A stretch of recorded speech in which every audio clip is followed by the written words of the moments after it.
What's going on, everybody? Dogman Dan here. We are in Warframe, and we're gonna chit-chat a little bit about Inaros. I think I finally got him set up the way I want to, and that's kind of what we're gonna talk about here. Some points about it, and then I'll go ahead and get into my setup, where I'm at, and you know, I'm happy with it. Of course, you know, you get this through running the Sands of Inaros quest. Okay, picked up through Recoding when it is available, when Recoding is here, so you aren't able to pick it up all the time. We know that Inaros is the first Warframe that has no shields at all, but that's not a bad thing. I mean, a lot of things that I've been running, I don't normally run a lot of heavy shields all the time, so there is that. I do like this frame. It is a heavy frame. I mean, you're talking in terms of tanking, this is a great tank frame. It is not the only tanking frame, but it is a solid tank melee frame, if you will. So we're keeping that in mind at all times. He is basically based around, obviously, his huge amount of health pool and life stealing. Okay, but it doesn't require like a huge amount of damage per se to lifesteal. There's some tips and tricks that we'll kind of go through here.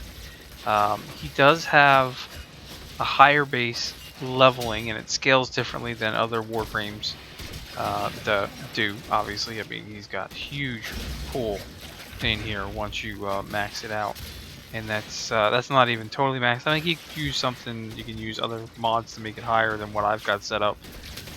But some of it is negated in terms of the mods, so it's not always necessary. He does work in hijack missions. Actually works pretty well in hijack missions for anyone that's asked me that before, because it basically drains his health instead in order to move the thing, and you've got a huge health pool to work with. Obviously not that hard to regenerate your health when you're life stealing from enemies. He can't get overshields, but he can gain shields from allied shield ospreys and organ drones, so just keep that in mind in terms of things. Some nice benefits that I've found, the terms of dragon keys, the decaying dragon key, there's no effect on it. Okay, obviously, because he's got no shield, so the decaying dragon key is pretty much just use that one when you have an Inaros, because there's no effect. Nightmare modes missions, condition of no shields, obviously not an issue at all with him. Cryogenic leakage, having no effect on his shields because he's got no shields.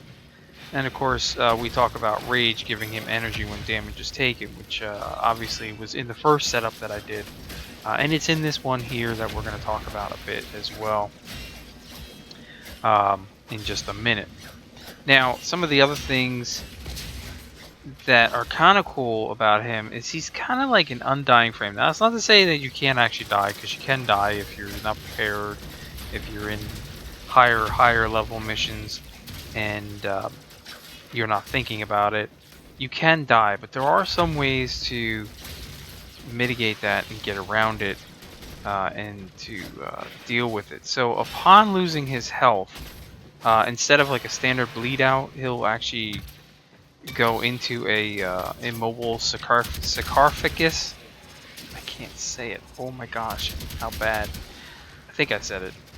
I can't say it. Well, that basically siphons health from nearby enemies and even allies that get close enough to Inaros. And this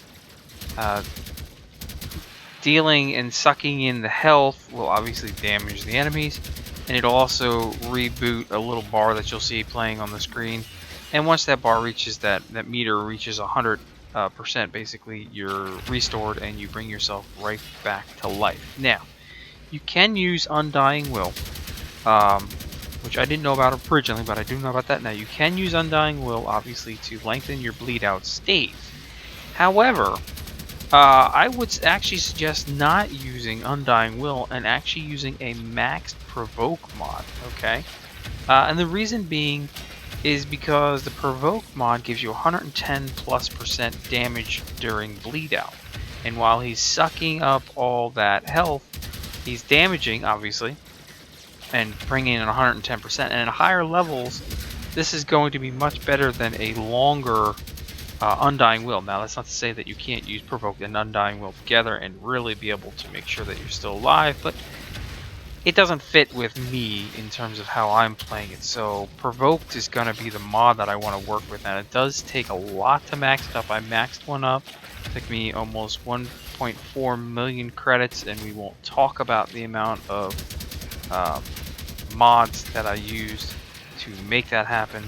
But I've got one set up, and I'm actually liking it. I've tried dying a couple times and seeing how that bleed out works from it. So that's why I went from Undying Will to using Provoked over Undying Will.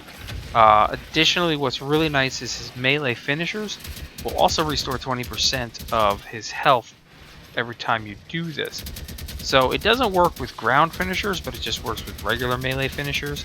So you got to keep that in mind as well, which is always a nice thing. So the majority of the time for me, Desiccation, or however you want to say it, the #1 ability is what I'm going to be utilizing almost all the time, because this does have the melee finisher prompting on it, and you can lifesteal every time you do that.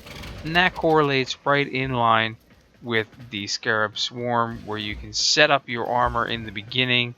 Obviously, you lose all that health when you're setting up the armor, but you can gain that back really quickly, hitting that #1 ability, doing some melee finishers, boom, boom, boom, you're right back up to max health again. So there is that ability there. The Scarab Swarm bonus is an additive bonus from Inaros' base armor. So fully charged Scarab armor will give you Inaros another 400 armor, while combining that with a max steel fiber. It'll grant him, I think, 620 armor points total, if I'm correct in that. So that's pretty cool, and it permanently increases his base armor up to that 100% while it's charged, if you're not using it for the purpose of re-healing your allies, which I'll be honest with you guys, I don't use the Scarab Swarm to re-heal my allies. It just doesn't have the range. The majority of the time that you're doing it, you know, your buddies are all running around the map too, so it's not like they're right up close enough to you that you're going to be, you know, utilizing this. It is there, can be used, but you're not going to see me using it in terms of that. So the #1 ability I'm going to use all the time. Devour, his #2 ability, I'm not going to really use that, talk about it. I'm not focusing on it in much. I just don't find that there's much to it. I understand you can create the shadow, the sand shadow, and it does help kill enemies alongside with you, but to me it just didn't work out well enough for me to use. And Sandstorm, which I really do like, I use it when I'm in a heavy crowded situation, and I really need to get some things rolling, killing, damaging, if you will. We use Sandstorm, take care of that CCing ability, and then go back to knocking down enemies and going crazy. So with those things in mind, let me just go ahead and swap on over to how I have my setup, and you guys can see what I'm doing and why I'm doing it. Alright, so let's take a look at where we're set up here. Now you're going to see that it's not really like some major thing going on, and kind of different probably than what most people would do, than what the meta version of this is. I don't focus on meta. I focus on how it fits my playstyle in the end, and I've played this thing since it's come out, day in and day out, over and over and over, and I've switched this build up several times. Okay, but I figured after going through it on how I want to play it, doesn't necessarily require a lot of build up in ability powers, if you will. So you'll see here we've got the power duration increase, and we've got a slight power strength increase. But after playing it over and over and over, I really found that I want to tank it a lot, and in order to do that, it requires a couple different things. And to fit my playstyle, my style, this is how it looks. So I'm going with Corrosive Projection. I just left that there. If I'm going to go with another Forma, a fourth Forma, I would actually go ahead and change this to a V slot and put that Steel Charge on there. In terms of if I want to go straight up melee with this, I can do that by doing it this way. Now, something I've talked about a long time ago and has no relation to this video. I talked about a long time ago was I would really love to have these configs actually be fully set up differently. Like my A config as it is, my B config, go ahead and let me Forma the crap out of this however I want to Forma it where it doesn't affect my A config.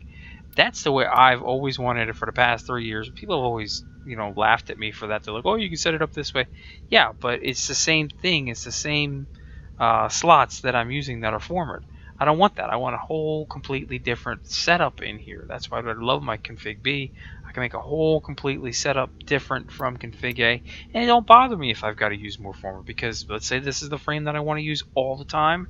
Now I can set it up the way I want in multiple situations, multiple formas, exactly the way it is. Because I've played this thing and I've played it a million different ways now, and I'm kind of having to decide between, do I go with this or do I go with that? Instead of being able to have a full melee setup, have a full primary, secondary weapon setup, that type of thing.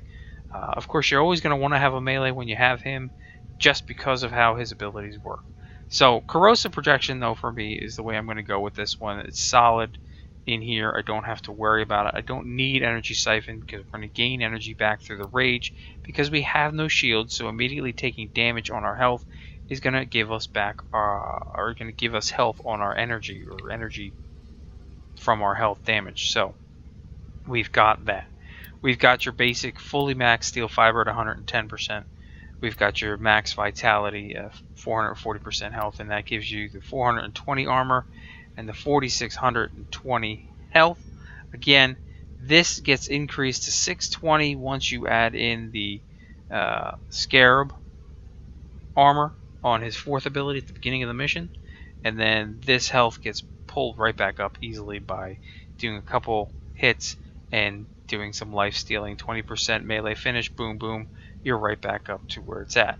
Now I'm going with prime flow just so I have that max pool. You don't really need a prime flow. You can go with a regular flow honestly on this, and it'll work out just fine, because you're going to have your rage just going to consistently keep you probably close to max power at all times, even if you're spamming the #1 ability, which is great because again it stuns everything and it keeps them in a duration time for you to go ahead and hit some melee finishers, and you can spam it out over and over and over, and enemies that weren't first hit with it can get hit with it the second time around, so it works out well. So we're keeping that here. I'm using prime continuity. I wanted 50% power duration. We'll talk about the duration here in a second. Again, I've got provoked, which I talked about. The provoke is going to allow me to do that major damage, 110% damage during bleed out, which means that my meter to bring me back to life is going to come up much quicker than it would just doing an Undying Will and waiting for hopefully getting the right amount of enemies. Because when you get to the higher level, you got the enemies that have higher shields and all that stuff. You're going to want to do more damage quickly to be able to get your pool back up in order to be able to get re-risen, if you will. Otherwise, you could actually face dying. I'm going with sure-footed. Sure-footed is going to work with my power drift to give me a 90% knockdown resistance. After playing it, I know originally it said handspring. Handspring was pissing me off beyond belief. I hate being knocked down and having to jump back up and get back into the swing of things. We're here, 90% chance to not be knocked down, 90% chance that I can run through lasers, 90% chance that the infested can't target me and pull me, 90% chance that I can't, the melee drags from the Greniers, all that stuff is out of my way. I don't get knocked down. If I don't get knocked down, I can just keep rolling through, no problem. Excuse me. If I get knocked down, I get use the handspring. Sure, it's 160%, bounces me right back up, but now I got to get back into the swing of things. So if I suddenly get knocked down, I got a roller that comes with me, gets me back up. I'm hit with a roller. I'm not able to keep that melee going, which means I'm going to end up taking more damage quickly. So I ended up using my setup in terms of the knockdown. 90% is much better than 160%, jump back, just the way it works for me. And I'm going to go with rapid resilience here. Status, duration on the self. Higher level enemies, when you get the Grenier Bombards and the Napalms coming at you, and you take that damage, you're going to want to take that status, that bleed out, that type of stuff that comes and hits on you. You get that out of the way. That's going to keep your health and your armor pool up at the top all the time, and you're just going to last longer. This is just the way it is. You could play around with this part right here. This is one of those where you could play around with it. Okay, so you could go ahead and let's say for you don't want to go with that. You want to add more power strength. You can go ahead, swap that in, and add in more power strength. Now you're going to get 145% power strength because of the power drift, but you're going to find that there's not that much of a difference in terms of damage numbers, and I'll show you that in a minute. We'll talk about that. So for me, it's okay to offset because I'm looking more about gaining back health, doing the lifesteal, taking their 20% back. When I do a melee finisher, they're going down anyway, so it doesn't really matter to me. Okay, and I'm hoping that you guys understand what I mean in that case. I don't need rejuvenation because I can rejuvenate myself easily. But there's other ways you could do it. I don't need streamline because I'm just dropping in the Scarab armor. I'm not going to utilize that other than getting that extra Scarab armor on the number 4 ability, and then the number 1 ability only uses 25 efficiency or energy anyway, and it works out pretty well. Okay, but again, you got some other things you could do. You could go with the Vigor if you really wanted to get that extra health in there. Look at that. You got 5280 health. Nothing wrong with it. Don't worry about the fact that it's got, shield capacity. Who cares? Now you got a 5280 health pool. But again, for me, taking that 75% status duration reduction just seems to work out better with the 90% knockdown resistance, with the ability to do 110% increased damage if I get killed, so I can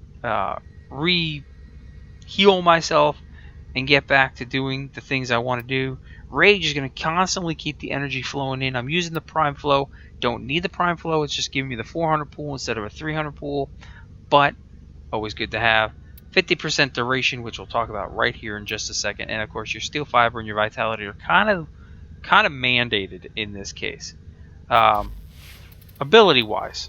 Okay, so what we're looking at, as you can see, and this is where I'm going to be utilizing all the time. So we're blinding the enemies, we're stealing their health.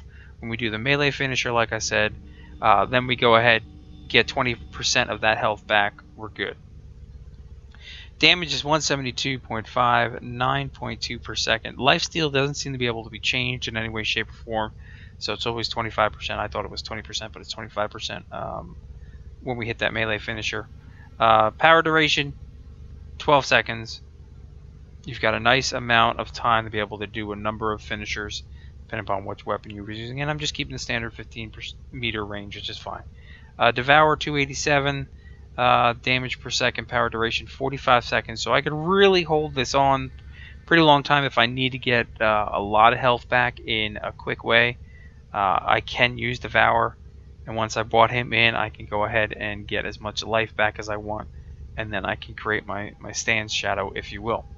Sandstorm doing 575 damage per second, down to a 6.67. I had this down to about a 4 by utilizing my power continuity and then a streamline, but I'm fine with 6.7 because I'm not going to use this a whole heck of a lot. And then again, we have the Scarab Swarm here, but I'm not worried about really what these abilities are because we're just utilizing this to bump up our armor capacity, if you will. But as I said, let's say you're more in line of utilizing the Intensify. Let's go ahead and throw the Intensify in there, get 145%. Come back to the abilities, and you can see now we're up to 217 from 172, which is a difference, but we're only up to 11.6 from a 9.2 in terms of damage per second. Nothing significant here. Yeah, we go from 575 to a 725 in Sandstorm, but again, it's not a huge enough difference for me to say I would rather keep more power strength in terms of this versus having just having more ability to stay alive, if you will. So I'm going to go back over here, scroll through, make everybody go blind, and I'm going to go with my rapid resilience again, right there on Intensify. And that's just the way it is for me. That's just the way it fits. So if you have any comments or questions about it, please do feel free to leave them below. I know, long video, but this is just the way I am. That's how I do things. Again, you can set it up however the heck you want to. You want to throw armored agility on there? Go ahead, throw that on there. You're going to bring up your armor a little bit higher. You're going to get slightly higher sprint speed. You know, there's so many different ways you could do this. I could go ahead and say forget. Well, I can't do that. I'd have to go with another Forma. But you know, you could say forget the sure-footed and go with the rapid resilience. But this is it right here. This is where I'm happy with it, and it's a great frame. Comments, questions, thanks for watching. I'll catch you guys soon.